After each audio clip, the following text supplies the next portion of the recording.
Hello to all my friends out there. And so this is going to be a short chat. So why should I prepare for an emergency? Why should I stockpile any flour or any yeast or any salt? Why should I do that? Why should I? Here's a shot of my beans. They're not done. Why should I? If you're like me, why should I even eat beans? I don't even like them that much. You know what I like? Meat and potatoes, that's what. So, okay. Why? I think I clouded up my lens. Why should I do that? Okay, say if something happens and you got to run out of your house and for your life, you know? And you got to survive for a couple of weeks, or all the electricity goes down and you can't get into the store and buy more stuff.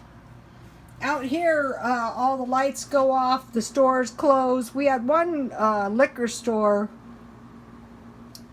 you could get into. One person at a time could get in. No ice. You know, all kinds of bad things. I wish I could say I didn't think the flat earth people out here in California are serious, but I think they are.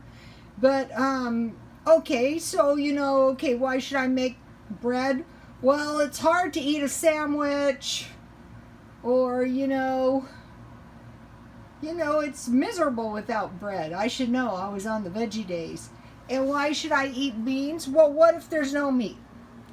Okay, in the Bible, it says at the end of times, 1/3 of all the fish and 1/3 of all the fowl, 1/3 of all the cattle are going to die. And you might be thinking, well, how could that happen? Well, we could pollute the oceans to the point that the fish could die.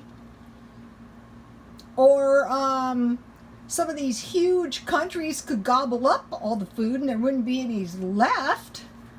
Or the animals could get disease. You know how all during times we've been plagued by, plagues and disease. The animals could get disease and we might not have any animals to eat for some reason.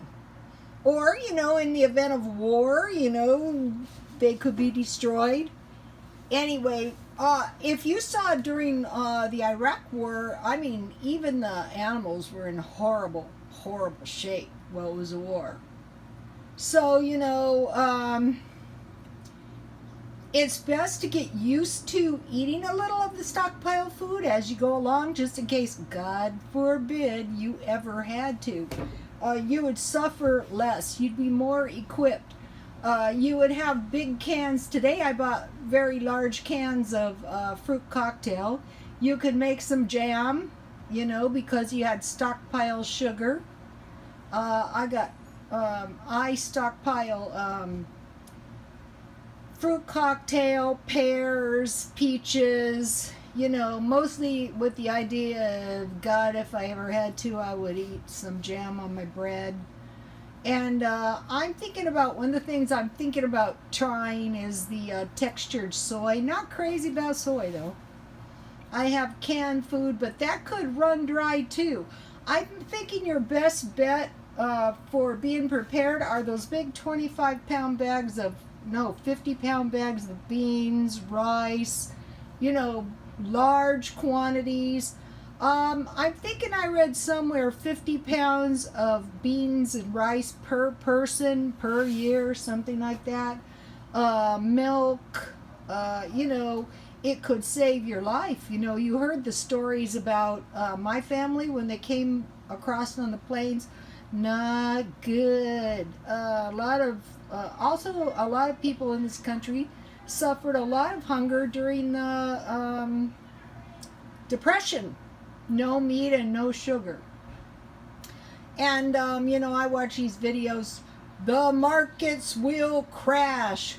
Well, I can remember recessions, where the interest rate was high, and I worked in the low-end beauty shops, and I was actually the only one who could actually cash my paycheck.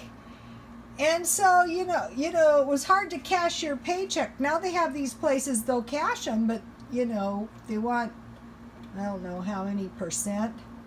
So, what I'm trying to do is eat beans once in a while, come up with some stuff, I'm working on that.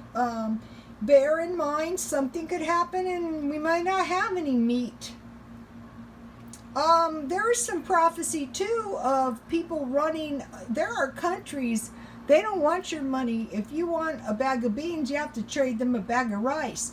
But there were prophecies of people running down the streets with wheelbarrows of money, and nobody would give up their food, especially wheat. And so, put it into the back of your mind.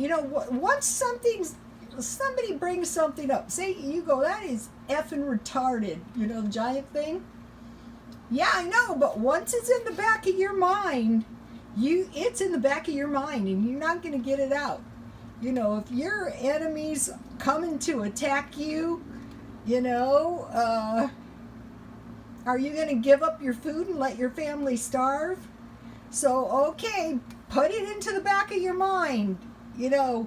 Okay, if an emergency was to arise, what would I do? Could I live in my car? Do I even own a sleeping bag? I didn't even own a sleeping bag. I still only have one. The only camp stove I have is a gasoline camp stove. I'd hate to resort to using that, but it's better than nothing. And so, during the power outage, I have to admit I wasn't very well prepared, and those will happen immediately during a major earthquake. So also you want to make sure if you're in some place you can get out of there if it's pitch black. I mean, it is not everywhere, but I'm going to be looking into some of those solar type lights somewhere. But the main thing I wanted to mention is, well, what if there isn't any meat? I've been eating some of the veggie food. Oh, I hated it. I'll tell you the truth.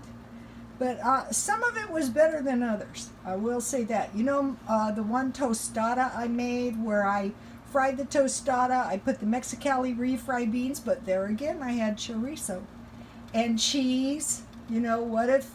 I heard that during the war, one of the most miserable things was no cheese, which is understandable. But it was a fried tortilla, Mexicali refried beans with cheese melted on top and salsa. That was pretty good.